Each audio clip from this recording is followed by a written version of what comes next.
Documento 140. A ordenação dos 12. Pouco antes do meio-dia, no domingo 12 de janeiro, do ano 27º depois de Cristo, Jesus reuniu os apóstolos para a ordenação deles, como pregadores públicos do Evangelho do Reino. Aqueles 12 homens estavam esperando ser chamados a qualquer dia, e assim, nessa manhã eles não foram muito longe da margem para pescar. Vários deles permaneceram perto da margem, fazendo reparos nas suas redes ou consertando a sua parafernália de pesca. Quando desceu até a praia, Jesus chamou os apóstolos e saudou primeiro a André e Pedro, que estavam pescando perto da margem. Em seguida, sinalizou para Tiago e João, que estavam em um barco por perto, conversando com Zebedeu, o pai deles, e remendando as suas redes. 2 a 2, ele convocou os apóstolos e, quando havia reunido todos os 12, seguiu com eles para as terras altas ao norte de Cafarnaum, onde continuou a dar-lhes instruções para a ordenação formal deles. Daquela vez, todos os 12 apóstolos encontravam-se em silêncio. Até mesmo Pedro estava disposto a refletir. Afinal, a hora tão esperada havia chegado. Eles seguiam a sós com o mestre para participar de alguma espécie de cerimônia solene de consagração pessoal e de dedicação coletiva ao trabalho sagrado de representar o seu mestre na proclamação da vinda do reino do seu Pai. 1. A instrução preliminar. Antes do serviço da ordenação formal, Jesus falou a todos os 12, assentados em volta dele: Meus irmãos, chegou a hora do reino. Estais aqui comigo, isolados, porque eu vos vou apresentar ao Pai como embaixadores do reino. Alguns de vós me ouvistes falando deste reino na sinagoga, logo quando fostes chamados. Cada um de vós aprendeu mais sobre o reino do Pai depois que estivesses trabalhando comigo nas cidades em volta do mar da Galileia. E agora eu tenho algo mais a dizer-vos a respeito deste reino. O nosso reino que meu Pai está para estabelecer nos corações dos seus filhos terrenos é um domínio perene. Esse governo do meu Pai nos corações dos que desejarem fazer a sua divina vontade não terá fim. Eu declaro que meu Pai não é um Deus só de judeus e gentios. Muitos virão, do leste e do oeste, para se sentarem conosco no reino do Pai.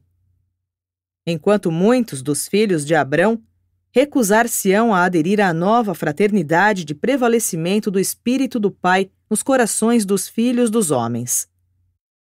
O poder deste reino não consistirá da força de exércitos, nem do poder de riquezas, mas sim da glória do Espírito Divino que virá para ensinar as mentes e governar os corações dos cidadãos renascidos do reino celeste, os filhos de Deus. Essa a fraternidade do amor, na qual reina a retidão, e cujo grito de batalha será: paz na terra e boa vontade a todos os homens.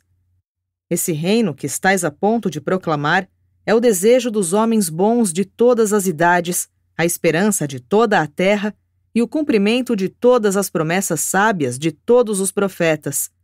Para vós, filhos meus, e para todos os outros que vos seguirão neste reino, há um teste severo. Apenas a fé vos fará passar pelos seus portais. Mas deveis produzir os frutos do Espírito do meu Pai, se quiserdes continuar a ascender na vida progressiva da Irmandade Divina. Em verdade, vos digo, nem todos aqueles que dizem: Senhor, Senhor, entrarão no reino do céu, mas antes aqueles que cumprem a vontade do meu Pai que está no céu. A vossa mensagem para o mundo será: buscai primeiro o reino de Deus e sua retidão, e ao chegardes a tanto, todas as outras coisas essenciais para a sobrevivência eterna vos serão asseguradas por acréscimo. E agora eu deixo claro para vós que o reino do meu Pai não virá como uma aparência exterior de poder, nem como uma demonstração pouco inusitada. E pois não deveis sair para proclamar o reino dizendo: ele é aqui, ou é lá, pois tal reino que pregais é Deus dentro de vós. Aquele que quiser ser grande no reino do meu Pai deve tornar-se um ministro para todos, e aquele que quiser ser o primeiro no vosso meio, que se torne o servidor dos irmãos. E quando fordes recebidos realmente como cidadãos no reino celeste, não mais sereis servos, sereis filhos do Deus vivo. E assim progredirá esse reino, no mundo, até quebrar todas as barreiras e levar os homens todos a conhecerem meu Pai e acreditarem na verdade salvadora que eu vim declarar. E agora mesmo, o reino está ao alcance das mãos, e alguns de vós não morrereis sem terdes visto o reino de Deus surgir em grande poder. E o que os vossos olhos agora contemplam, esse pequeno começo de 12 homens comuns, multiplicar-se-á e crescerá até que finalmente toda a terra seja preenchida de louvor ao meu Pai. E não será assim, tanto pelas palavras que disserdes, quanto pelas vidas que viverdes, que os homens saberão que vós tereis estado comigo e que tereis aprendido sobre as realidades do reino. E se bem que eu não queira depositar cargas pesadas nas vossas mentes, eu deverei colocar sobre as vossas almas a responsabilidade solene de me representarem para o mundo, quando em breve eu vos deixar do mesmo modo como eu agora represento o meu Pai, nesta vida que estou vivendo na carne. E quando terminou de falar, ele levantou-se. 2. A ordenação. Jesus agora instruía os 12 mortais que o haviam ouvido na sua declaração a respeito do reino, que se ajoelhassem em um círculo em volta dele. E então o mestre colocou as suas mãos na cabeça de cada um dos apóstolos, começando por Judas Iscariotes e terminando por André. Depois de abençoá-los, Jesus estendeu as suas mãos e orou. Meu Pai, agora eu te trago estes homens, meus mensageiros. Eu escolhi estes 12, dentre os nossos filhos da terra, para que saiam e me representem como eu vim representar-te. Ama a eles e esteja com eles, como tu me amaste e estiveste comigo. E agora, meu Pai, dá sabedoria a esses homens, pois eu coloco todos os assuntos do reino que virá nas mãos deles. E eu gostaria, se for da tua vontade, de permanecer na terra por um tempo para ajudá-los nos seus trabalhos para o reino. E novamente, meu Pai, agradeço a ti por ter estes homens e os confio à tua guarda enquanto eu vou terminar o trabalho que me encarregaste de fazer. Quando Jesus terminou de orar, os apóstolos permaneceram quietos, inclinados em reverência, cada um deles no seu lugar.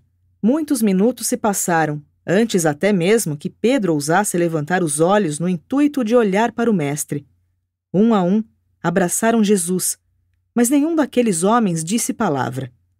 Um grande silêncio penetrou o local, enquanto uma hoste de seres celestes contemplava esta cena solene e sagrada.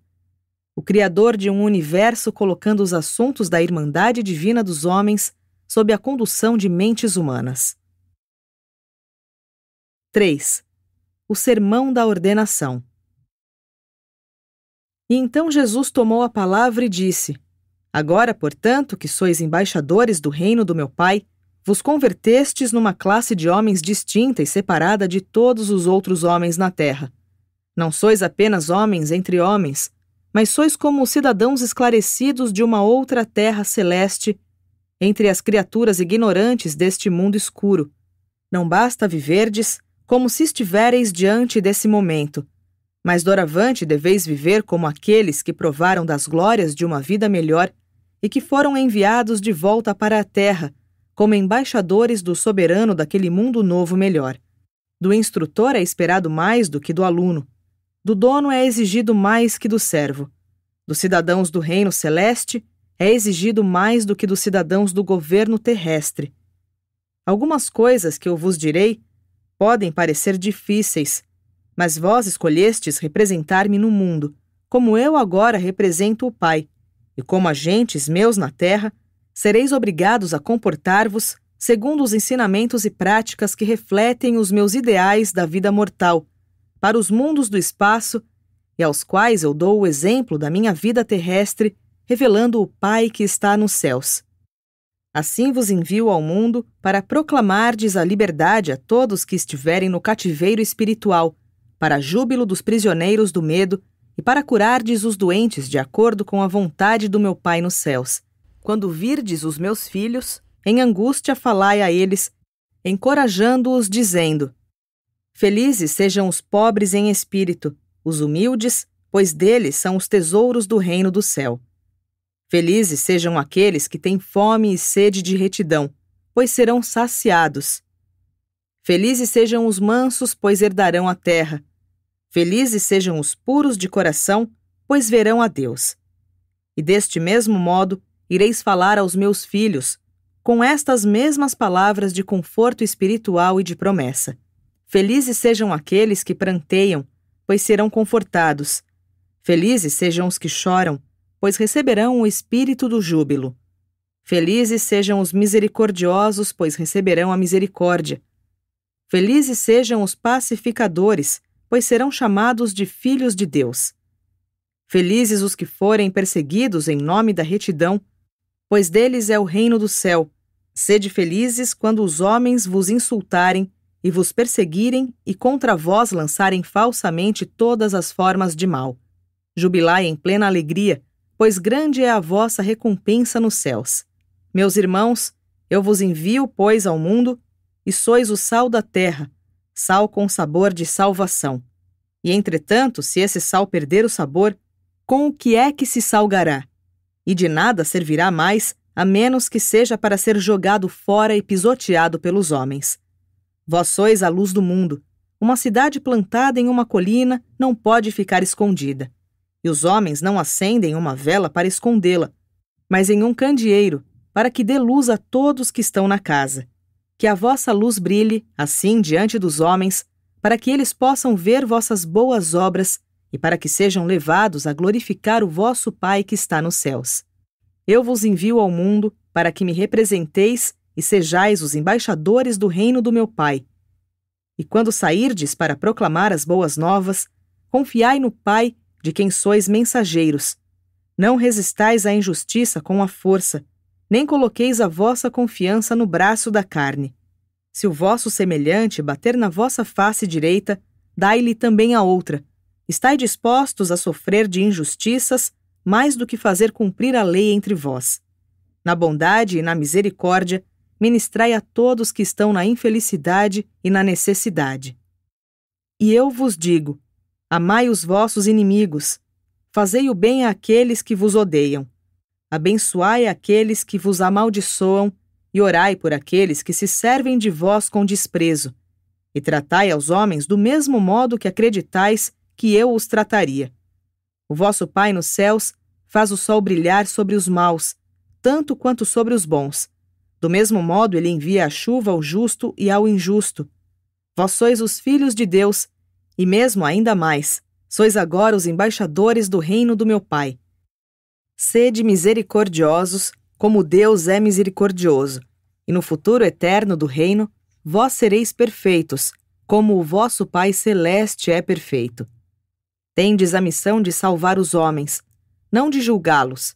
Ao final da vossa vida terrena, todos deveis esperar misericórdia, e pois peço-vos que durante a vossa vida mortal demonstreis misericórdia para com todos os vossos irmãos na carne. Não cometais o erro de tentar tirar um cisco do olho do vosso irmão, quando há uma trave dentro dos vossos próprios olhos. Tendo primeiro retirado a trave do vosso próprio olho, vós podeis ver melhor para tirar o cisco do olho do irmão.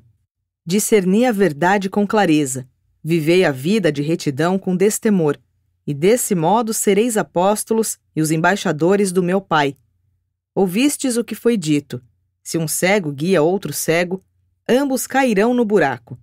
Se quiserdes guiar outros ao reino, deveis vós próprios caminhar na luz clara da verdade viva.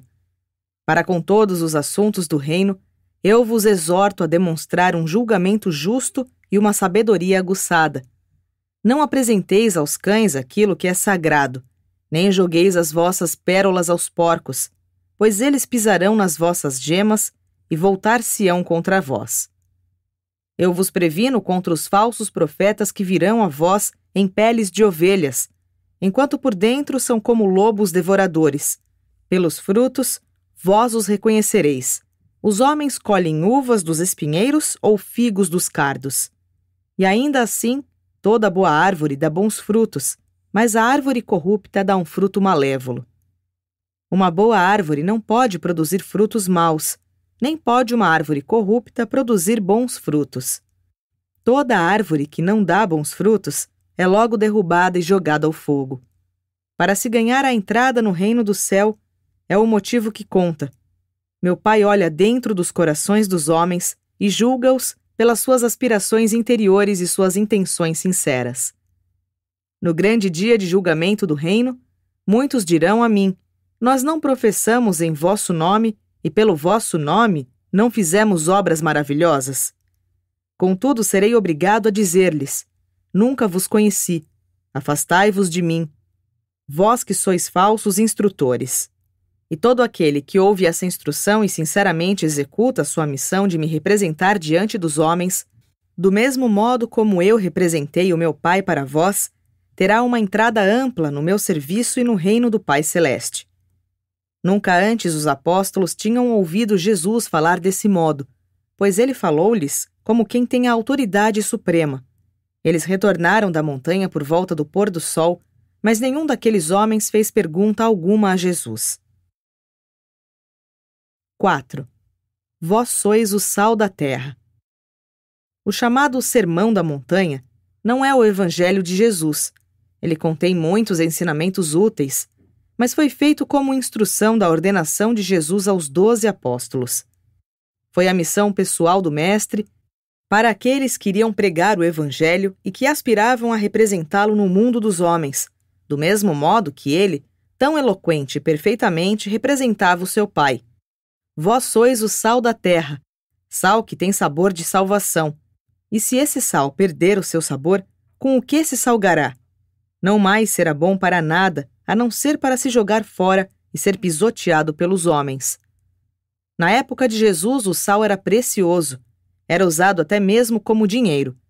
A moderna palavra salário deriva-se de sal. O sal não apenas dá sabor aos alimentos, mas é também um conservante. Faz com que os alimentos fiquem mais saborosos e para isso ele serve. Vós sois a luz do mundo. Uma cidade plantada numa colina não pode esconder-se. Nem os homens acendem uma vela e a colocam às escondidas, mas em um candeeiro. E ele dá a luz a todos os que estão na casa. Que a vossa luz brilhe assim diante dos homens, para que eles possam ver as vossas boas obras e para que sejam levados a glorificar o vosso Pai, que está no céu. Ainda que a luz dissipe as trevas, ela também pode cegar, a ponto de confundir e frustrar. Somos exortados a fazer a nossa luz brilhar de um modo tal que os nossos semelhantes sejam guiados a novos e bons caminhos de vida elevada. A nossa luz deveria brilhar assim, não para atrair a atenção para nós próprios. Até mesmo a vossa atividade de vocação pode ser utilizada como um refletor eficaz para a disseminação dessa luz de vida. Os caracteres fortes não se formam por não fazerem absolutamente o mal, mas muito mais por fazerem de fato o bem. A ausência de egoísmo é uma insígnia de grandeza humana. Os níveis mais elevados de autorrealização são alcançados pela adoração e o serviço. A pessoa feliz e eficiente é motivada, não pelo medo de fazer o errado, mas pelo amor de fazer o certo. Pelos seus frutos, vós os conhecereis. A personalidade é basicamente imutável. O que muda, cresce, é o caráter moral. O erro maior das religiões modernas é o negativismo. A árvore que não dá frutos é derrubada e jogada ao fogo. O valor moral não pode originar-se apenas na repressão e na obediência à injunção que prega o não farás.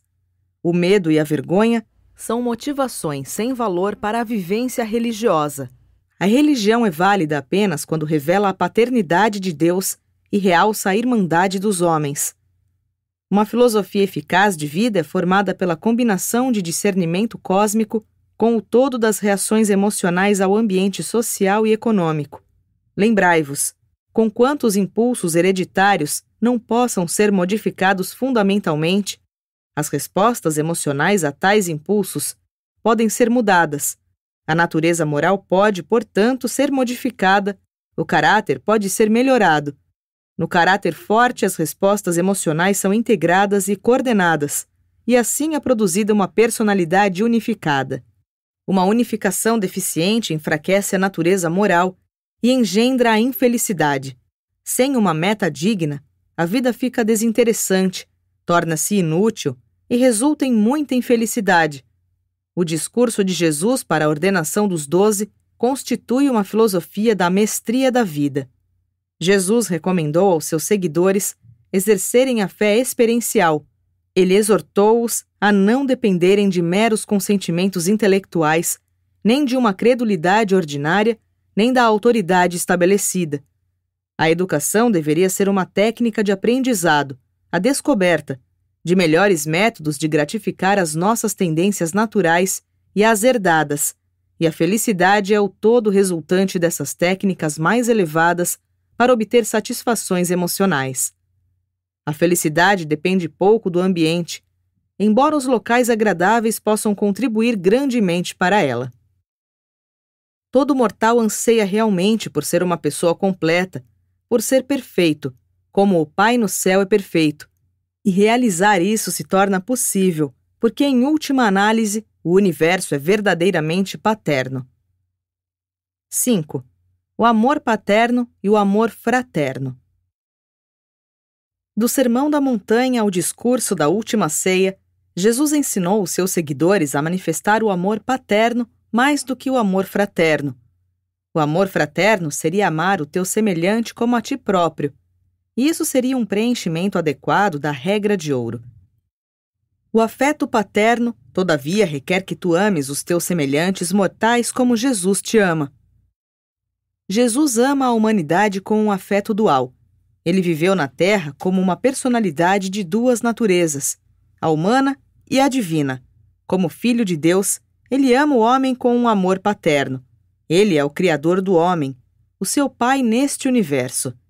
Enquanto Filho do homem, Jesus ama os mortais como um irmão. Ele foi verdadeiramente um homem entre os homens. Jesus não esperou que os seus seguidores realizassem uma manifestação impossível de amor fraterno, mas ele esperou que eles se esforçassem para ser como Deus, para serem perfeitos como o Pai no céu é perfeito, que eles pudessem começar a ver o homem como Deus vê as suas criaturas e que, portanto, pudessem começar a amar os homens como Deus os ama, demonstrando o começo de um afeto paterno. Durante essas exortações aos 12 apóstolos, Jesus buscou revelar esse novo conceito do amor paterno, do modo como ele relaciona algumas atitudes emocionais preocupadas em fazer numerosos ajustamentos sociais para o meio ambiente. O mestre apresentou esse discurso memorável, chamando a atenção para 4 atitudes de fé, como um prelúdio para retratar subsequentemente as suas 4 reações transcendentes e supremas de amor paterno, contrastando-as com as limitações do amor meramente fraterno. Primeiro ele falou daquelas que eram pobres em espírito e famintos de retidão, daqueles que persistiam na mansidão e eram puros de coração. Podia-se esperar que esses mortais discernidores do espírito alcançassem níveis divinos tais de ausência, de egoísmo, que os tornassem capazes de atingir o exercício surpreendente do afeto paterno, que mesmo como lamentadores, teriam forças para demonstrar misericórdia, promover a paz e resistir às perseguições e, durante todas essas situações de provação, que amassem até mesmo a uma humanidade não amável, com um amor paterno. Um afeto paterno pode alcançar níveis de devoção que transcendem incomensuravelmente um afeto fraterno. A fé e o amor, nessas beatitudes, fortalecem o caráter moral e criam a felicidade. O medo e a raiva enfraquecem o caráter e destroem a felicidade. Esse sermão memorável teve o seu começo como uma nota sobre a felicidade. 1. Felizes são os pobres em espírito, os humildes. Para uma criança, a felicidade é a satisfação de um desejo de prazer imediato. O adulto está disposto a semear os grãos da renúncia, com o fito de ter colheitas subsequentes de maior felicidade. Na época de Jesus, e desde então, a felicidade tem sido muito frequentemente associada à ideia da posse de riquezas.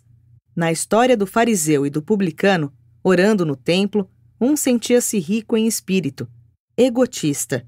O outro se sentia pobre em espírito, humilde.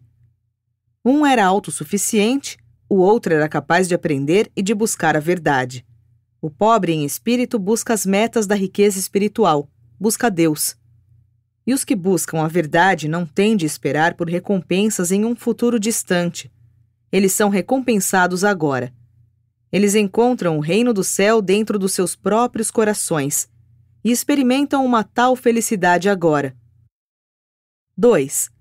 Felizes são aqueles que têm fome e sede de retidão, pois serão saciados. Apenas aqueles que se sentem pobres em espírito irão ter fome e sede de retidão. Apenas os humildes buscam a força divina e almejam o poder espiritual. No entanto, é muito perigoso praticar conscientemente o jejum espiritual com o fito de melhorar o próprio apetite pelos dons espirituais. O jejum físico torna-se perigoso depois de 4 ou 5 dias. Faz com que nos tornemos aptos a perder todo o desejo de alimento. O jejum prolongado, seja físico ou espiritual, tende a destruir a fome. A retidão na experiência é um prazer, não um dever. A retidão de Jesus é um amor dinâmico, o afeto paterno junto com o fraterno. Não é o tipo de retidão negativa, o tipo não faça de retidão. Como é que alguém poderia almejar uma coisa negativa, uma coisa a não fazer? Não é tão fácil ensinar à mente de uma criança essas 2 primeiras beatitudes, mas a mente amadurecida deveria captar o significado delas. 3. Felizes são os mansos, pois eles herdarão a terra. A mansidão genuína não tem nenhuma relação com o medo. É mais a atitude de um homem cooperando com Deus. A vossa vontade será feita. Abrange a paciência e a tolerância e é motivada pela fé inabalável em um universo amistoso e cumpridor da lei. Ela mantém o controle de todas as tentações de rebeldia contra o guiamento divino. Jesus foi o homem manso ideal de Urântia, e ele herdou um vasto universo. 4. Felizes são os puros de coração, pois eles verão Deus. A pureza espiritual não é uma qualidade negativa, a não ser ao negar a suspeita e a vingança. Ao discutir sobre a pureza, Jesus não teve a intenção de tratar exclusivamente das atitudes sexuais humanas. Ele referia-se mais àquela fé que o homem deveria ter no seu semelhante, aquela fé que um pai tem no seu filho, e que o capacita a amar os seus semelhantes como um pai os amaria. O amor do pai não necessita mimar, e não fecha os olhos para o mal, mas é sempre o oposto do cinismo. O amor paterno tem sempre um único propósito e sempre busca o melhor no homem, que é a atitude de um verdadeiro progenitor. Ver Deus, por meio da fé, significa adquirir o verdadeiro discernimento espiritual. E o discernimento espiritual intensifica o guiamento do ajustador, e tudo isso, no fim, aumenta a consciência de Deus. E quando vós conhecerdes o Pai, vós estareis confirmados na certeza da filiação divina, e podereis amar cada vez mais a cada um dos vossos irmãos na carne, não apenas como um irmão, com o amor fraterno, mas também como um pai, com o afeto paterno. Essa exortação é fácil de transmitir até mesmo a uma criança. As crianças são naturalmente confiantes, e os pais deveriam procurar fazer com que elas não perdessem essa fé simples. Ao lidardes com as crianças, evitai qualquer modo de enganá-las, e abtendes de sugerir suspeitas. Sabiamente ajudai-as a selecionar os seus heróis e a escolher o trabalho da vida delas. E então Jesus continuou a instruir os seus discípulos na realização do propósito principal de toda a luta humana, a perfeição, a própria realização divina. E ele sempre lhes lembrava: sedes perfeitos como o vosso Pai nos céus é perfeito. Ele não exortava os 12 a amar os seus semelhantes como eles amavam a si próprios. Isso teria sido uma realização condigna, teria indicado a realização do amor fraterno. Jesus aconselhava os seus apóstolos a amar os homens como ele os havia amado, com um amor paterno, tanto quanto com um afeto fraterno, e ilustrava isso apontando as 4 reações supremas do amor paterno. 1. Felizes são os que pranteiam, pois serão confortados. Nem o chamado senso comum, nem a melhor das lógicas nunca sugeririam que a felicidade poderia derivar-se da aflição. Jesus, porém, não se referia ao lamento externo nem ostensivo. Ele aludia a uma atitude emocional de ternura de coração. É um grande erro ensinar aos meninos e aos rapazes que não é masculino demonstrar ternura, ou por qualquer outro meio, evidenciar sentimentos emocionais ou sofrimento físico. A compaixão é um atributo tão condigno para o homem quanto o é para a mulher. Não é necessário aparentar dureza para ser masculino. Essa é a forma errada de criar homens corajosos. Os grandes homens do mundo não tiveram medo de lamentar. Moisés, o lamentador, foi um grande homem, mais do que Sansão e mais do que Golias. Moisés foi um líder magnífico, mas ele era um homem também de mansidão. Ser sensível e susceptível às necessidades humanas gera uma felicidade genuína e duradoura. E, ao mesmo tempo, essas atitudes gentis protegem a alma das influências destrutivas da raiva, do ódio e da suspeita. 2. Felizes são os misericordiosos, pois eles alcançarão a misericórdia. Misericórdia aqui tem a conotação da altura, da profundidade e da largura da mais verdadeira amizade, o amor da bondade. A misericórdia, algumas vezes, pode ser passiva, mas aqui ela é ativa e dinâmica, a paternalidade suprema. Um pai cheio de amor, pouca dificuldade tem de perdoar o seu filho, e de perdoá-lo até muitas vezes. E para com um filho não mimado, o impulso de aliviar o sofrimento é natural.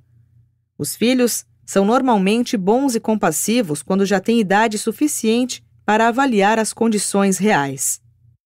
3. Felizes são os pacificadores, pois serão chamados filhos de Deus.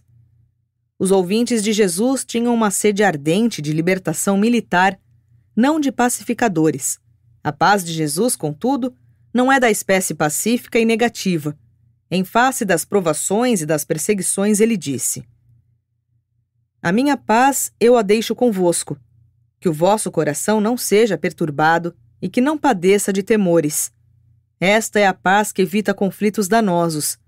A paz pessoal integra a personalidade. A paz social afasta o medo, a cobiça e a raiva. A paz política impede os antagonismos raciais, as suspeitas nacionais e a guerra. Buscar a paz é a cura para a desconfiança e a suspeita.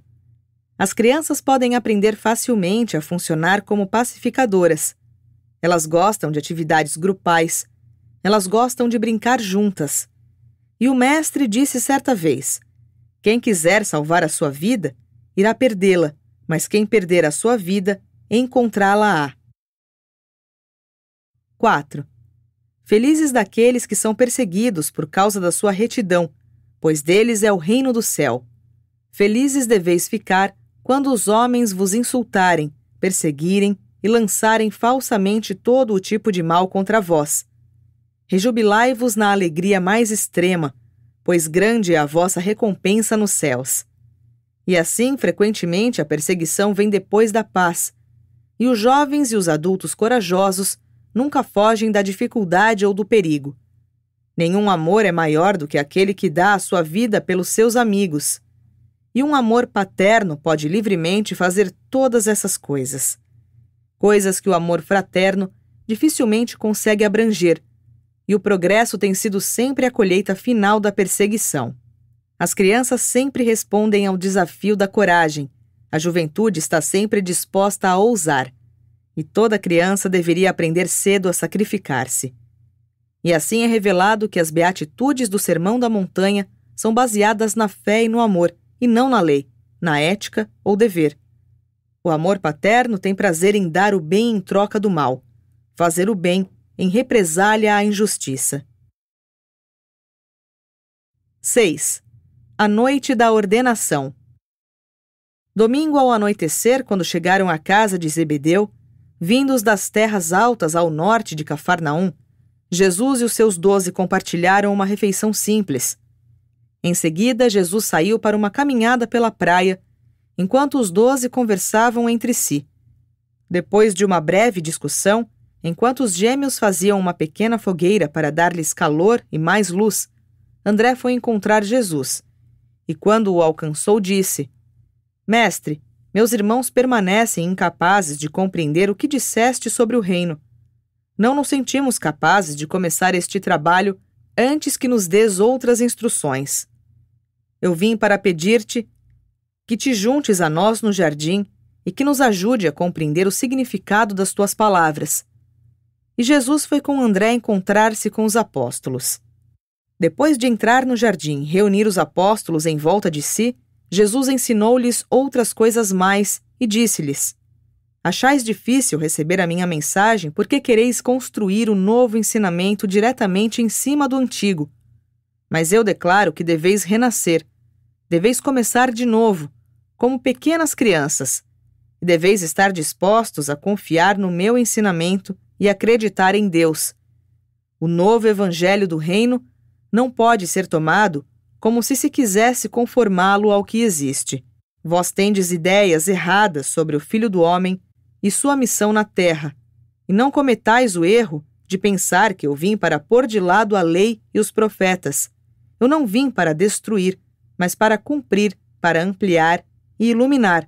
Eu não vim para transgredir a lei, mas antes para escrever esses novos mandamentos nas tábuas dos vossos corações. Eu peço de vós uma retidão que excederá a retidão daqueles que buscam obter o favorecimento do Pai por meio de caridades, prece e jejum. Se quiserdes entrar no reino, deveis ter uma retidão que consiste no amor, misericórdia e verdade, o desejo sincero de fazer a vontade do meu Pai nos céus. Então disse Simão Pedro: Mestre, se tu tens um novo mandamento, nós o ouviremos. Revela a nós o novo caminho.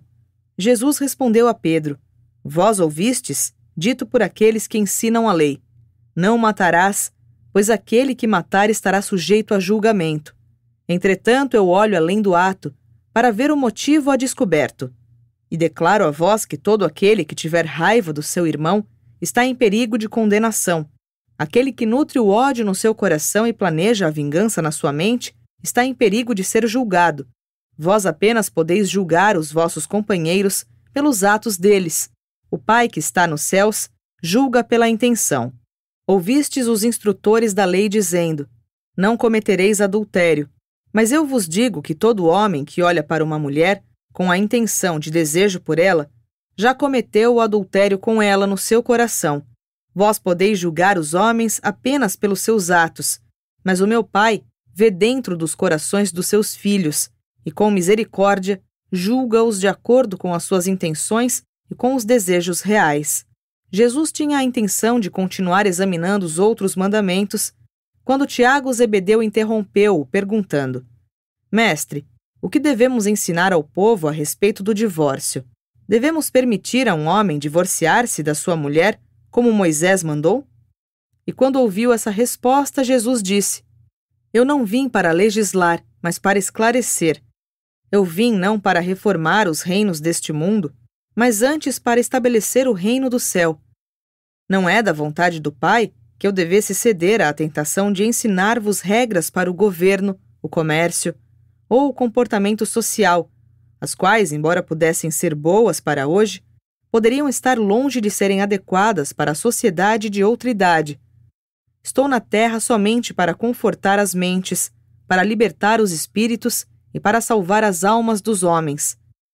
Mas a respeito dessa questão do divórcio, eu vos direi que, embora Moisés fosse favorável a esses procedimentos, não era assim nos dias de Adão no jardim. Depois que os apóstolos haviam conversado entre si, durante um certo tempo Jesus continuou a falar: Vós deveis sempre reconhecer 2 pontos de vista em toda a conduta mortal: o humano e o divino, os caminhos da carne e o caminho do espírito, a perspectiva do tempo e a visão da eternidade. E embora os 12 não pudessem compreender tudo o que ele lhes ensinava, eles foram realmente ajudados por essa instrução. E então disse Jesus: Mas vós tropeçareis nos meus ensinamentos porque vós estáis acostumados a interpretar a minha mensagem literalmente. Sois vagarosos ao discernir o espírito do meu ensinamento. De novo deveis lembrar-vos de que sois os meus mensageiros. Vós sois obrigados a viver as vossas vidas como eu tenho vivido a minha espiritualmente. Vós sois os meus representantes pessoais, mas não cometais o engano de esperar que todos os homens vivam como vós, sob todos os pontos de vista. Vós vos deveis lembrar também de que eu tenho ovelhas que não são desse rebanho, e que também tenho obrigações para com elas, pois devo prover-lhes o modelo de fazer a vontade do Pai enquanto eu viver a vida da natureza mortal. Natanael perguntou então: Mestre, não devemos dar um lugar à justiça? A lei de Moisés diz: um olho por um olho e um dente por um dente. O que devemos dizer? E Jesus respondeu: deveis retribuir o mal com o bem. Os meus mensageiros não devem disputar com os homens, mas devem ser gentis com todos. Medida por medida, não será essa a vossa regra. Os chefes entre os homens podem ter tais leis, mas não é assim no reino. A misericórdia determinará sempre os vossos julgamentos e o amor determinará a vossa conduta. E se esses são princípios duros, ainda agora podeis desistir. Se achardes os quesitos do apostolado muito penosos, podeis voltar para o caminho menos rigoroso do discipulado. Ao ouvir essas palavras assustadoras, os apóstolos reuniram-se todos à parte por um momento, mas logo voltaram e Pedro disse: Mestre, gostaríamos de continuar contigo. Nenhum de nós retrocederia. Estamos totalmente preparados para arcar com o preço extra. Beberemos da taça. Gostaríamos de ser apóstolos, não discípulos meramente. Quando ouviu isso, Jesus disse: Estais dispostos então a assumir as vossas responsabilidades e seguir-me? Fazei as vossas boas ações em segredo, e quando derdes esmolas, que a vossa mão esquerda não saiba o que fez a mão direita. E quando orardes, devereis permanecer separados e a sós, e não usareis de repetições vãs, nem de frases sem sentido. Lembrai-vos sempre que o Pai sabe o que necessitais, antes mesmo de pedirdes a Ele, e não vos entregueis a jejuns, mantendo uma figura triste, para serdes vistos pelos homens. Como apóstolos escolhidos meus, agora o serviço do reino, não deveis armazenar para vós próprios os tesouros desta terra, mas pelos vossos serviços altruístas, armazenai tesouros no céu, pois onde estiverem vossos tesouros, lá também estarão os vossos corações. A lâmpada do corpo é o olho. Portanto, se o vosso olho é generoso, o vosso corpo inteiro estará cheio de luz. Mas se o vosso olho é egoísta, o corpo inteiro será preenchido por trevas. Se a própria luz que está em vós estiver voltada para as trevas, grandes serão essas trevas. E então Tomé perguntou a Jesus se eles deveriam continuar tendo tudo em comum.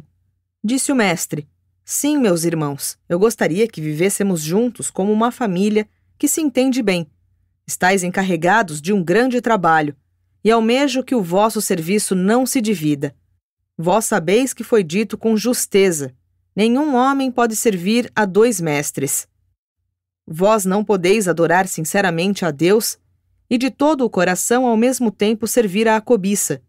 Tendo agora vos alistado, sem reservas, no trabalho do reino, não tenhais ansiedades pelas vossas vidas, e muito menos deveis preocupar-vos com o que ireis comer ou com o que ireis beber, nem mesmo com os vossos corpos, nem com a roupa que devereis usar.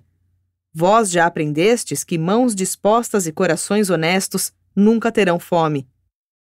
E agora, quando vos preparardes para devotar todas as vossas energias ao trabalho do reino, podeis estar seguros de que o Pai não irá esquecer-se de vossas necessidades. Antes buscai o reino de Deus, e quando houverdes encontrado a vossa entrada nele, todas as coisas que vos forem necessárias virão por acréscimo. Não sejais, portanto, indevidamente ansiosos com o amanhã. Devemos preocupar-nos com o que é suficiente para o dia. Quando viu que estavam dispostos a permanecer acordados toda a noite fazendo perguntas, Jesus lhes disse: Meus irmãos, os vossos corpos são como vasos de barro. É melhor irdes descansar para que estejais prontos para o trabalho de amanhã. Mas o sono tinha fugido dos olhos deles. Pedro aventurou-se a pedir ao mestre: Posso ter só uma pequena conversa em particular contigo? Não que eu tenha segredos para os meus irmãos, mas tenho o espírito atormentado, E por acaso, se eu tiver de merecer uma reprimenda do meu mestre, eu a suportaria melhor se estivesse a sós contigo. E Jesus disse: Vem comigo, Pedro, conduzindo-o para dentro da casa. Quando Pedro retornou de junto da presença do seu mestre, muito animado e grandemente encorajado, Tiago decidiu ir falar com Jesus. E assim, até as primeiras horas da madrugada, os outros apóstolos foram um a um falar com o mestre. Quando todos tinham tido já uma conversa pessoal com ele, exceto os gêmeos, que haviam caído no sono, André foi a Jesus e disse: Mestre, os gêmeos caíram no sono no jardim, ao lado da fogueira. Devo despertá-los e perguntar se querem também falar contigo? E Jesus, sorrindo, disse a André: Eles estão bem, não os incomode. E agora, a noite chegava ao fim. A luz de um outro dia estava surgindo. 7. A semana seguinte à da ordenação. Depois de umas poucas horas de sono, quando os 12 estavam reunidos para um desjejum tardio com Jesus, ele disse: Agora deveis começar o vosso trabalho de pregar as boas novas e de instruir os crentes. Preparai-vos para ir a Jerusalém. Depois de Jesus ter falado, Tomé ganhou coragem para dizer: Sei, mestre, que deveríamos estar prontos agora para iniciar o trabalho, mas temo que não estejamos ainda aptos para realizar essa grande tarefa. Consentirias que ficássemos por aqui apenas mais uns poucos dias antes de começarmos o trabalho do reino? E quando Jesus viu que todos os seus apóstolos estavam possuídos por esse mesmo temor, ele disse: Será como vós pedistes, permaneceremos aqui até o sábado. Durante semanas e mais semanas, pequenos grupos de buscadores sinceros da verdade, junto com espectadores curiosos, haviam vindo a Betsaida para ver Jesus. Já se falava sobre ele em todo o país. Os grupos de indagadores vinham de cidades distantes como Tiro, Sidom, Damasco, Cesareia e Jerusalém. Até então, Jesus havia saudado essa gente e lhes havia ensinado sobre o reino, mas agora o mestre repassava esse trabalho aos 12. André escolheria um dos apóstolos e o designaria para um grupo de visitantes, e algumas vezes todos os 12 ficavam ocupados nessa tarefa. Por 2 dias eles trabalharam, ensinando dia a dia e mantendo conversas particulares até tarde da noite. Ao terceiro dia, Jesus conversou com Zebedeu e Salomé, enquanto mandou os seus apóstolos saírem para pescar, buscando mudanças e distrações, ou mesmo visitar as famílias. Na quinta-feira, eles retornaram para mais 3 dias de ensinamentos. Durante essa semana de aperfeiçoamento, muitas vezes Jesus repetiu aos seus apóstolos os 2 grandes motivos da sua missão pós-batismal na terra. 1. Revelar o Pai ao homem. 2. Conduzir os homens para que eles se tornem conscientes da filiação, da compreensão pela fé de que são filhos do Altíssimo. Uma semana dessa experiência variada fez muito pelos 12 apóstolos. Alguns se tornaram até autoconfiantes demais. Na última conversa, na noite depois do sábado, Pedro e Tiago vieram a Jesus dizendo: Nós estamos prontos, agora podemos ir em frente e ensinar sobre o reino. Ao que Jesus respondeu: Que a vossa sabedoria se iguale ao vosso zelo, e que a vossa coragem compense a vossa ignorância. Embora os apóstolos não compreendessem muita coisa dos seus ensinamentos, eles não deixavam de entender o significado da beleza da vida encantadora que levaram junto ao Mestre. 8. Quinta-feira à tarde no lago. Jesus sabia muito bem que os seus apóstolos não estavam assimilando plenamente os ensinamentos, e decidiu dar alguma instrução especial a Pedro, Tiago e João, esperando que eles fossem capazes de dar esclarecimentos aos seus companheiros. Ele sabia que, conquanto alguns aspectos da ideia de um reino espiritual estivessem sendo captados pelos 12, eles continuavam rigidamente associando direta e literalmente esses novos ensinamentos espirituais do reino do céu aos seus conceitos antigos, já entranhados e cristalizados, como se o reino pudesse ser algo como uma restauração do trono de Davi e um restabelecimento de Israel no seu poder temporal na terra. Desse modo, na quinta-feira à tarde, Jesus foi à praia e saiu em um barco com Pedro, Tiago e João, para conversarem sobre os assuntos do reino. Essa foi uma conversa de 4 horas e abrangeu muitas perguntas e respostas, e deve ser de proveito colocar tudo aqui, neste registro, que reorganiza o sumário dessa tarde memorável, como foi passado por Simão Pedro ao seu irmão André na manhã seguinte. 1. Fazer a vontade do Pai. O ensinamento de Jesus para que se confie nos cuidados superiores do Pai Celeste não é o de um fatalismo cego e passivo. Ele cita aprovando nessa tarde uma antiga afirmação hebraica que declara: aquele que não trabalha não comerá, e aponta sua própria experiência como sendo um testemunho suficiente dos seus próprios ensinamentos. Os seus preceitos sobre confiar no Pai não devem ser analisados segundo as condições sociais e econômicas dos tempos modernos ou de qualquer outra idade. A instrução dele abrange os princípios ideais da vida perto de Deus, em todas as idades e em todos os mundos. Jesus deixou claro, para os 3, a diferença entre as exigências para as funções de apostolado e as dos discipulado, e ainda assim ele não proibiu aos 12 o exercício da prudência e da previsão.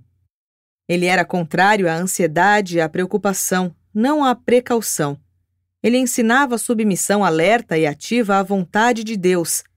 Em resposta a muitas das perguntas deles a respeito de frugalidades e de trivialidades, ele simplesmente chamou a atenção para a sua vida de carpinteiro, de construtor de barcos e de pescador, e para a sua cuidadosa organização dos 12. Ele procurou deixar claro que o mundo não é para ser encarado como um inimigo, que as circunstâncias da vida são formadas dentro de uma dispensação divina de dádivas que trabalha junto com os filhos de Deus. Jesus teve uma grande dificuldade em fazê-los compreender a sua prática pessoal da não-resistência. Ele recusava-se absolutamente a defender-se e parecia aos apóstolos que ele ficaria contente se eles seguissem a mesma política.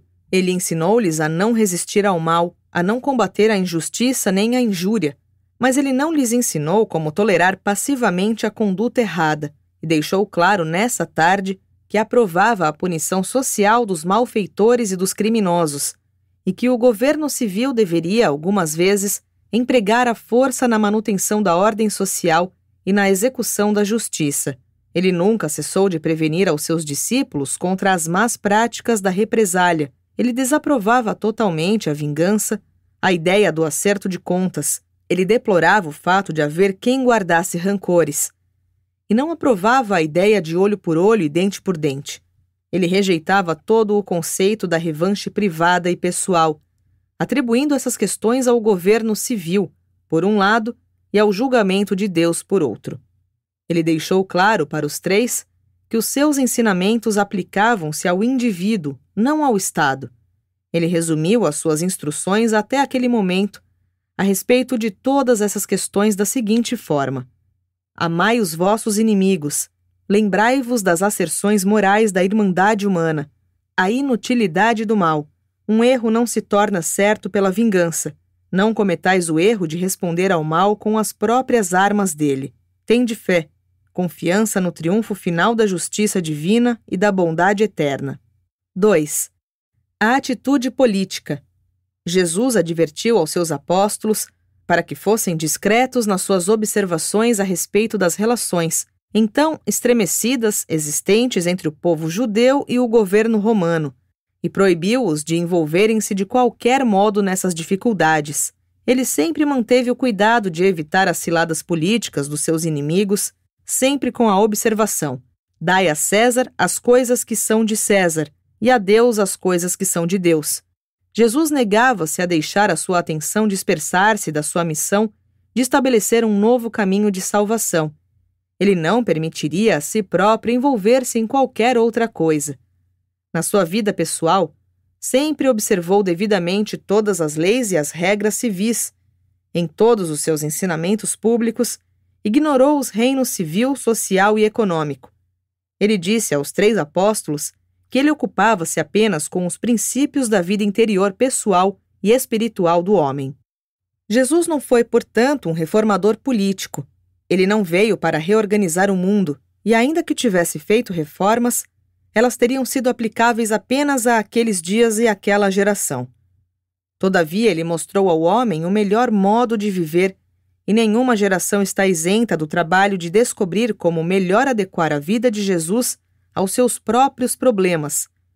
Nunca, todavia, deveis cometer o erro de identificar os ensinamentos de Jesus com qualquer teoria política ou econômica ou com qualquer sistema social ou industrial.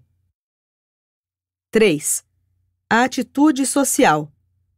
Os rabinos judeus há muito vinham debatendo sobre a questão: quem é o meu próximo? Jesus apresentou a ideia da bondade ativa e espontânea, um amor tão legítimo pelo semelhante, que fez expandir a noção do que é o próximo, o vizinho, a ponto de incluir o mundo inteiro, e então fazendo com que os nossos próximos fossem todos os homens. Mas com tudo isso, Jesus estava interessado apenas no indivíduo, não na massa.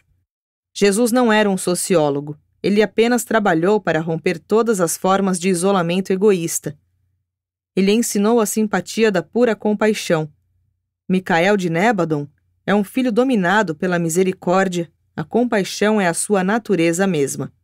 O mestre não disse que os homens não devessem entreter os seus amigos durante as refeições, mas ele disse que os seus seguidores deveriam fazer festas para os pobres e os desafortunados. Jesus tinha um senso firme de justiça, mas que foi sempre temperado pela misericórdia. Ele não ensinou aos seus apóstolos que deixassem os parasitas sociais e os pedintes profissionais tirar vantagem deles. O mais próximo que ele esteve de fazer pronunciamentos sociológicos foi quando mencionou: não julgueis, para que não sejais julgados.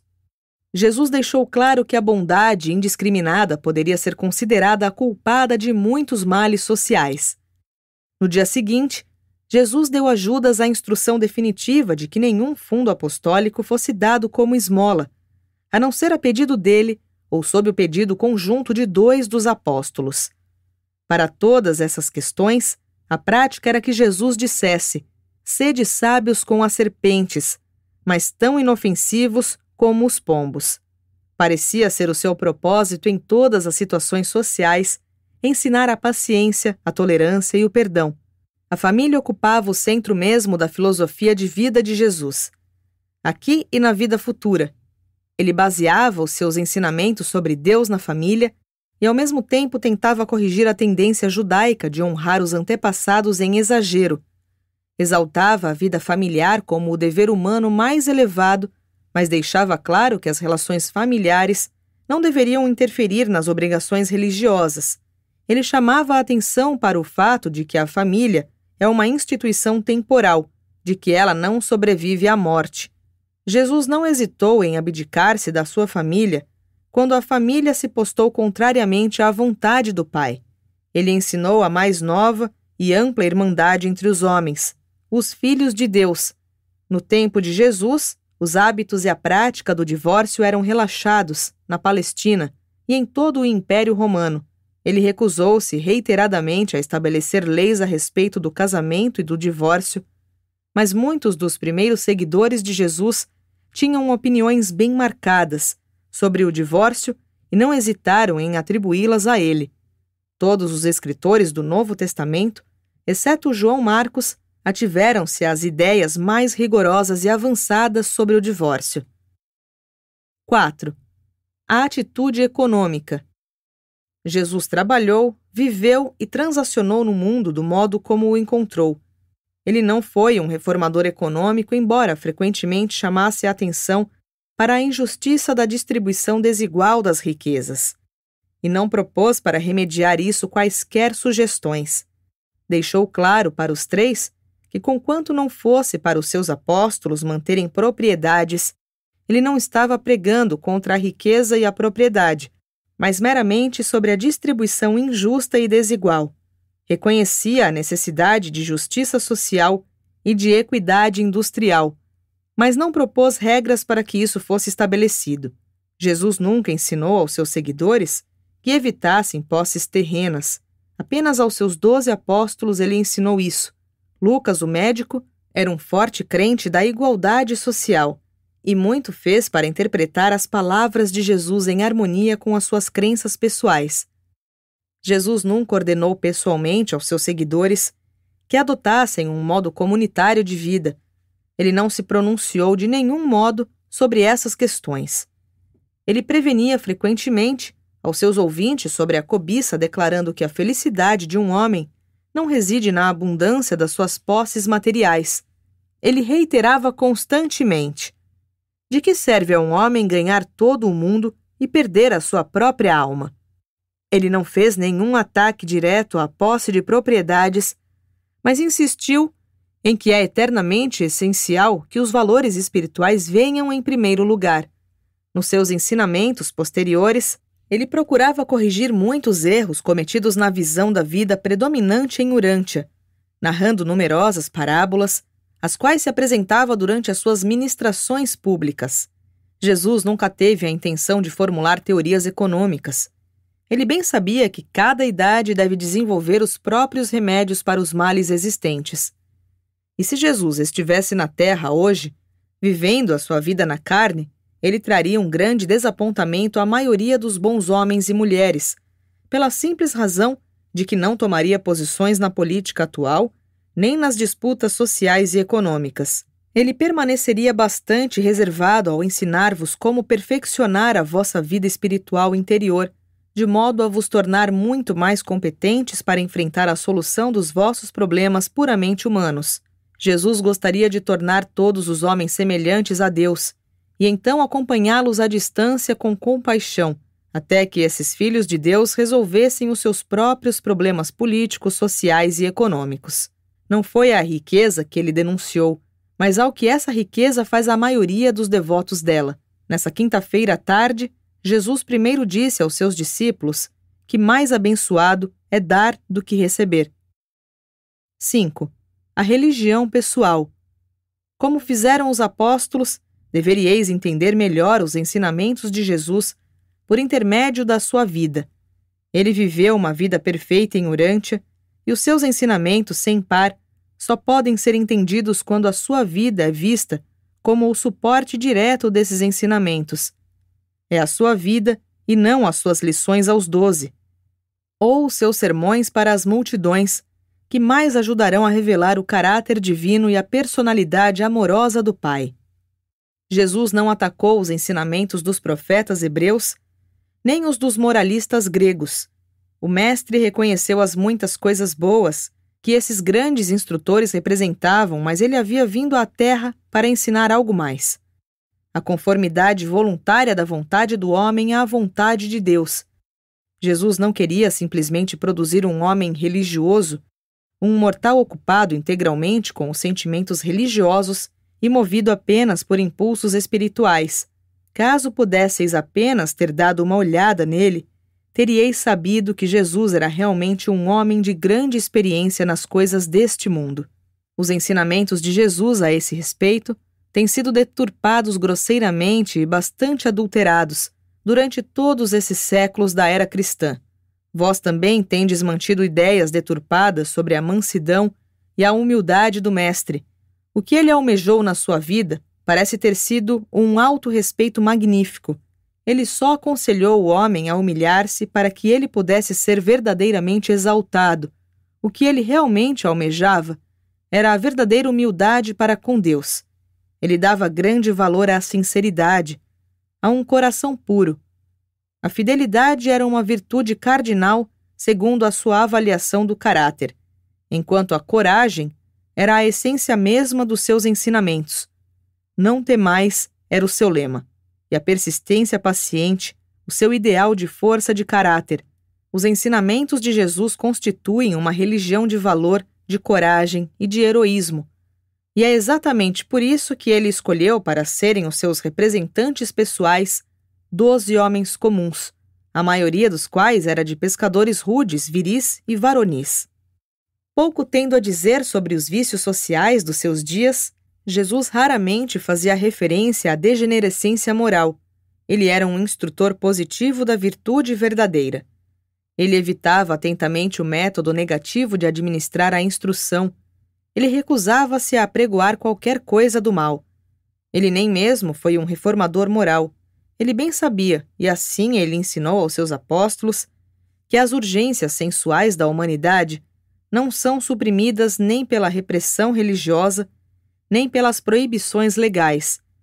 As suas poucas denúncias foram dirigidas mais contra o orgulho, a crueldade, a opressão e a hipocrisia. Jesus não denunciou com veemência nem mesmo os fariseus, como o fez João. Sabia serem muitos dos escribas e fariseus honestos nos seus corações. Ele compreendeu a submissão escravizada deles às tradições religiosas. Jesus põe uma grande ênfase em primeiro tornar boa a árvore, e fez com que aqueles 3 compreendessem bem que dava valor à vida como um todo, não apenas a algumas poucas virtudes em especial. A coisa que João aprendeu com os ensinamentos desse dia foi que a essência da religião de Jesus consistia na aquisição de um caráter compassivo, junto com uma personalidade motivada a fazer a vontade do Pai do céu. Pedro captou a ideia de que o evangelho, que estavam à beira de proclamar, era realmente um novo começo para toda a raça humana, e posteriormente passou essa impressão a Paulo, o qual a partir disso formulou a sua doutrina de Cristo como o segundo Adão. Tiago captou a verdade emocionante de que Jesus queria que os seus filhos na terra vivessem como se fossem já cidadãos completos do reino celeste. Jesus sabia que os homens são diferentes uns dos outros e ensinou isso aos seus apóstolos. Ele exortava-os constantemente a absterem-se de tentar moldar os discípulos e crentes de acordo com algum modelo pré-estabelecido. Ele procurava permitir a cada alma desenvolver-se do seu próprio modo, como almas individuais e isoladas, perfeccionando-se perante Deus. Em resposta a uma das muitas perguntas de Pedro, o mestre disse: "Eu quero deixar os homens livres, de um modo tal que possam começar novamente como pequenas crianças na vida nova e melhor." Jesus sempre insistiu em que a verdadeira bondade deve ser inconsciente, que ao fazer a caridade não se devia deixar que a mão esquerda percebesse o que faz a mão direita. Os 3 apóstolos ficaram chocados nessa tarde quando compreenderam que a religião do seu mestre não dava meios para que se fizesse um autoexame espiritual. Todas as religiões, antes e depois da época de Jesus, e mesmo o cristianismo, cuidadosamente davam condições de um autoexame consciente. Contudo, não era assim com a religião de Jesus de Nazaré. A filosofia de vida de Jesus é desprovida dessa introspecção religiosa. O filho do carpinteiro nunca ensinou a elaboração do caráter. Ele ensinou o crescimento do caráter, esclarecendo que o reino do céu é como uma semente de mostarda. Todavia, Jesus nada disse que condenasse a autoanálise como um meio de precaver-se para impedir o egoísmo pretensioso. O direito de entrar no reino é condicionado pela fé, pela crença pessoal. O custo a ser pago para permanecer na ascensão progressiva do reino é uma pérola de alto preço, e para possuí-la, um homem vende tudo o que tem. O ensinamento de Jesus é uma religião para todos, não apenas para os fracos e os escravos. A sua religião nunca se tornou cristalizada, durante a sua época, em credos e leis teológicas. Ele não deixou uma linha escrita sequer atrás de si. A sua vida e os seus ensinamentos foram legados ao universo, como uma herança inspiradora e idealista adequada para guiar espiritualmente e para a instrução moral de todas as idades e em todos os mundos. E mesmo hoje, os ensinamentos de Jesus permanecem fora de todas as religiões, como tais, constituindo-se, porém, nas esperanças vivas de todas elas. Jesus não ensinou aos seus apóstolos que a religião é a única busca terrena do homem. Essa era a ideia judaica de servir a Deus. Contudo, ele insistiu que a religião fosse a ocupação exclusiva dos 12. Jesus nada ensinou que dissuadisse os seus crentes da busca da cultura genuína. Ele apenas não dava mérito às escolas religiosas de Jerusalém, presas à tradição. Ele era liberal, generoso, instruído e tolerante. A piedade autoconsciente não tinha lugar na sua filosofia do viver na retidão. O mestre não propôs soluções para os problemas não religiosos da sua própria idade, nem de qualquer idade subsequente.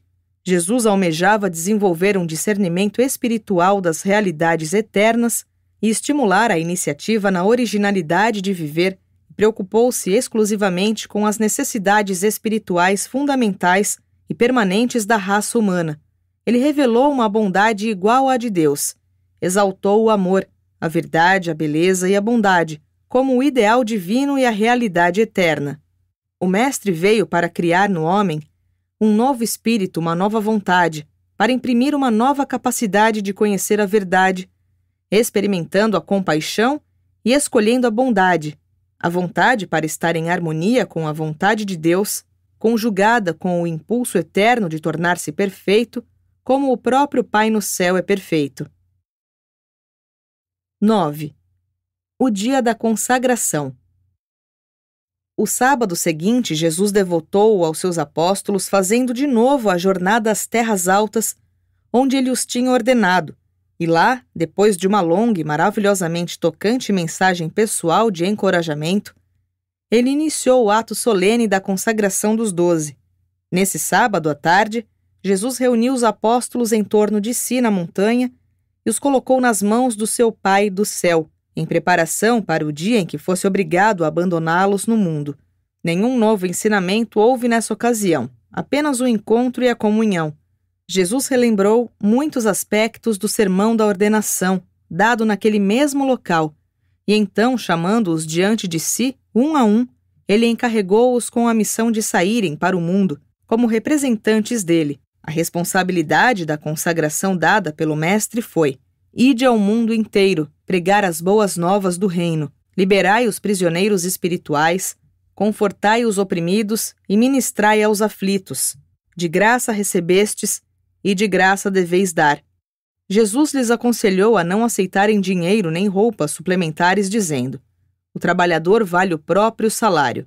E finalmente acrescentou: observai que eu os envio, como ovelhas em meio a lobos. Sede, portanto, sábios como serpentes e inofensivos como pombos.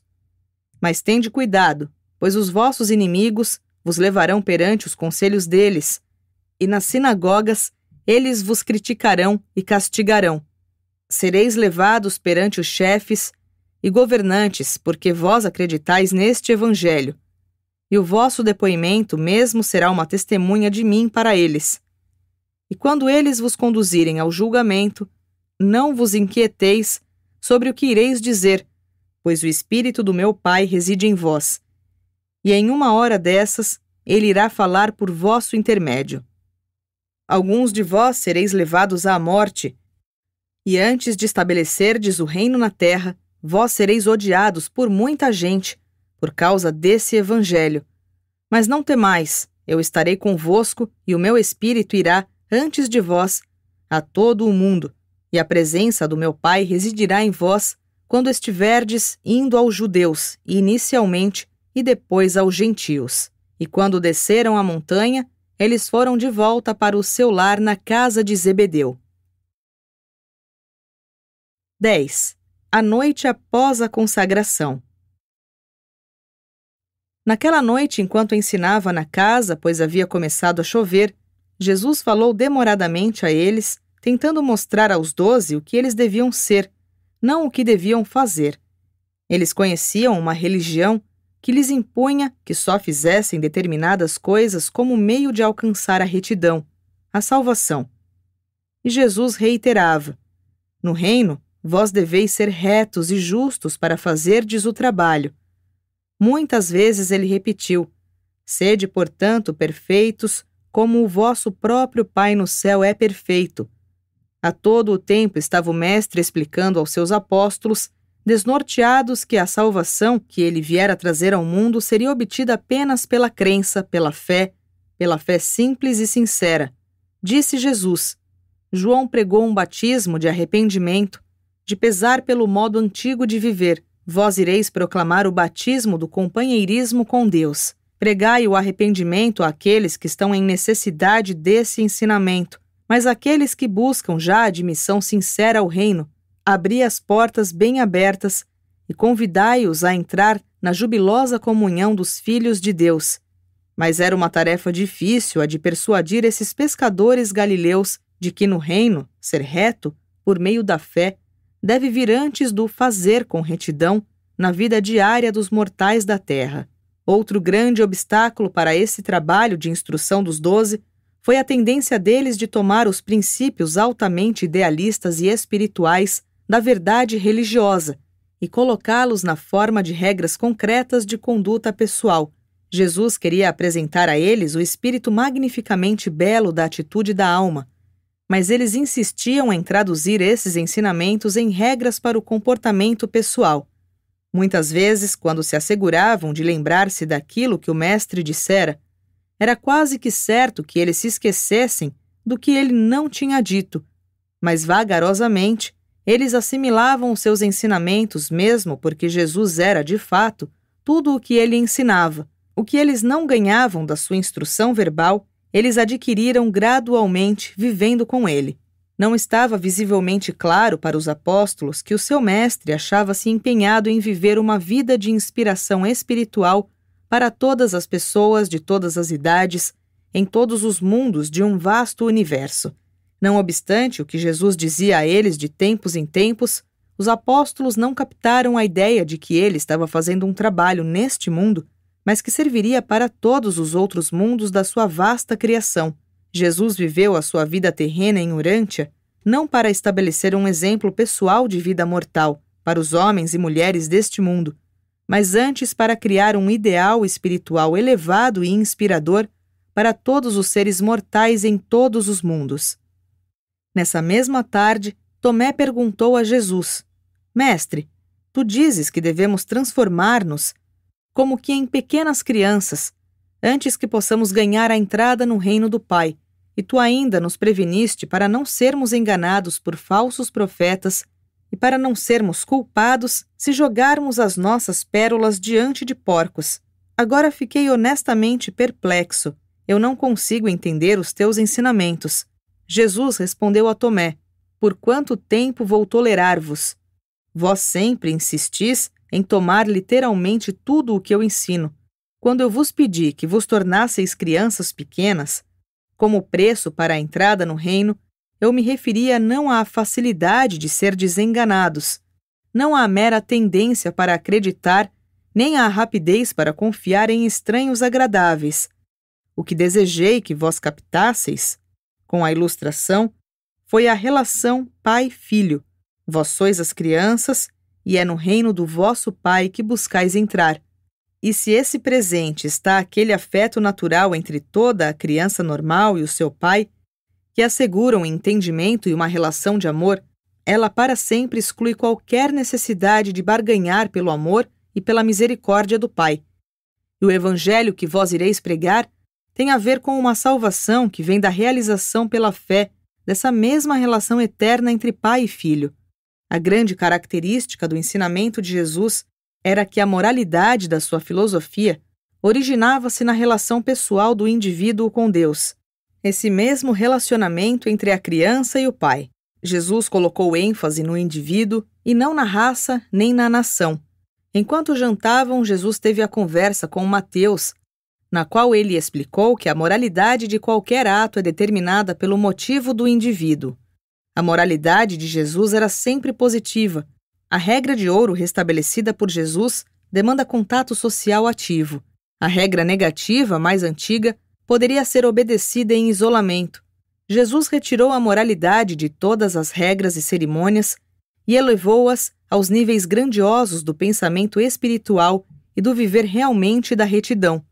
Essa nova religião de Jesus não estava isenta de implicações práticas, mas tudo o que puder ser encontrado no seu ensinamento, que tiver algum valor prático, seja político, seja social ou econômico, será uma decorrência natural dessa experiência interior da alma, que manifesta os frutos do espírito da ministração diária espontânea da experiência religiosa pessoal genuína. Depois que Jesus e Mateus haviam acabado de conversar, Simão Zelote perguntou: Mas, mestre, todos os homens são filhos de Deus? E Jesus respondeu: Sim, Simão, todos os homens são filhos de Deus, e essa é a boa nova que vós ireis proclamar. Os apóstolos, todavia, não podiam captar tal doutrina. Era uma anunciação nova, estranha e surpreendente. E era por causa desse desejo de imprimir neles essa verdade que Jesus ensinou seus seguidores a tratar todos os homens como seus irmãos. Em resposta a uma pergunta feita por André, o mestre deixou claro que a moralidade do seu ensinamento era inseparável da religião do seu viver. Ele ensinou a moralidade, não a moralidade saída da natureza do homem, mas da relação do homem com Deus. João perguntou a Jesus: Mestre, o que é o reino do céu? E Jesus respondeu: O reino do céu consiste destes 3 elementos essenciais. Primeiro, o reconhecimento do fato da soberania de Deus. Segundo, a crença na verdade da filiação a Deus. E terceiro, a fé na eficácia do supremo desejo humano de fazer a vontade de Deus, de ser como Deus. E esta é a boa nova do Evangelho, a de que, pela fé, todo mortal pode ter esses elementos essenciais à salvação. E agora, a semana de espera estava acabada, e eles preparavam-se para partir no dia seguinte, rumo a Jerusalém.